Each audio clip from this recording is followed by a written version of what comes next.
Hello. This is going to be a full guide on how to make an auto smelter factory.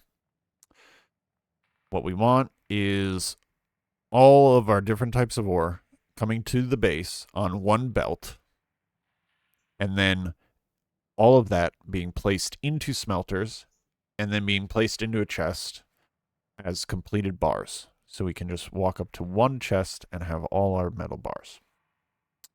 First thing we need to learn about is how the robot arms work.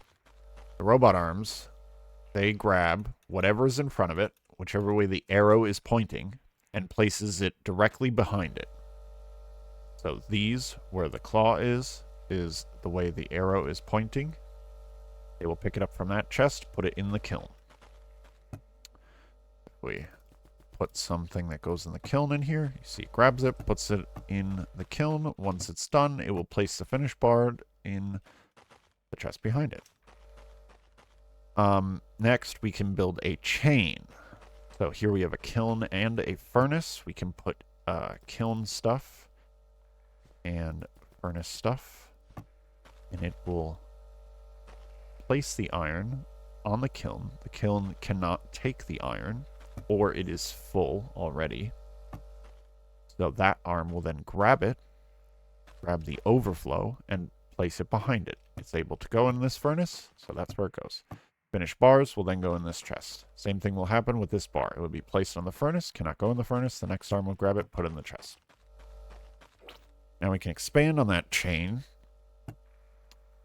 to fit more stuff. Here we have two kilns, so we'll only be able to accept two different kinds of kiln ores, and two furnaces, so it's two different kinds of furnace ores.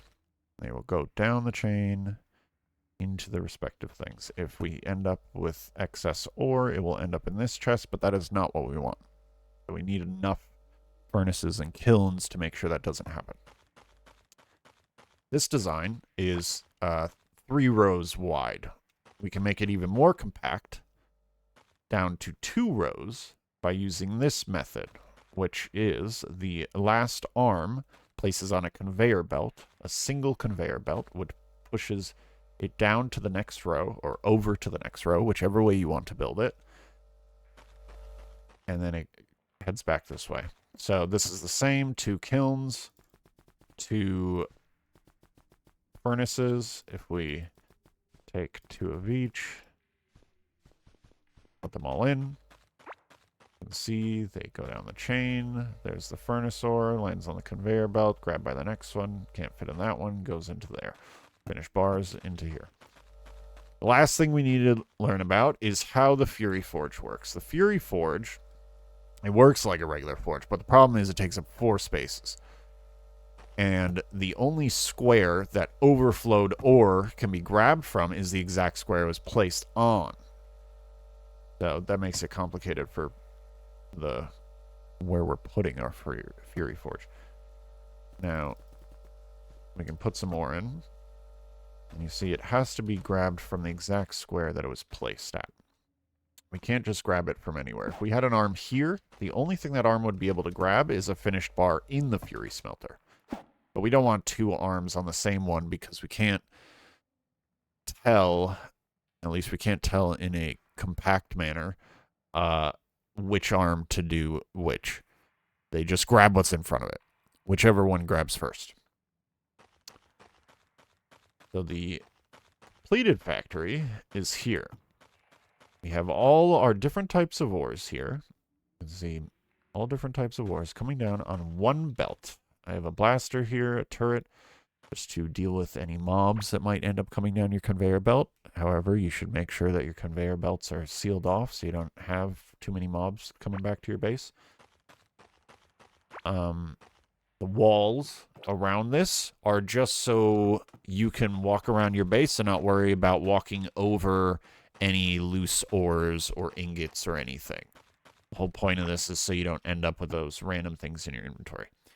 This bottom chest is the first chest you see the ore goes into. We want this to be a chest because then I can just place ores in here that just happen to be in my inventory from adventuring or whatever, and they will be sorted through the system. This chest has the finished product, the bars.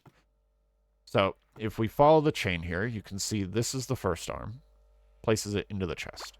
This arm grabs it from the chest, puts it in the Fury Forge.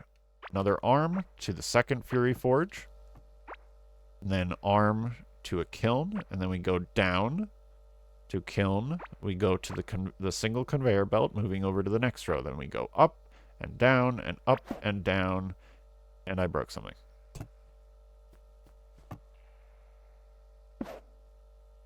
Now, if you don't know how the powering works, you could cover this whole thing with circuitry on the floor, so if I did accidentally break this light, you wouldn't have to worry about that. It would still be powered because of the wiring. That's not what we're going over in this video. What we're going over is the smelting design. So you can see it just zigzags through the kilns. We have 6 kilns, and then we go to 6 furnaces, and we wrap around so we can bring it back to this chest. I want the ore chest next to the bar chest just for convenience of us. This is all we'll have to come to is this side.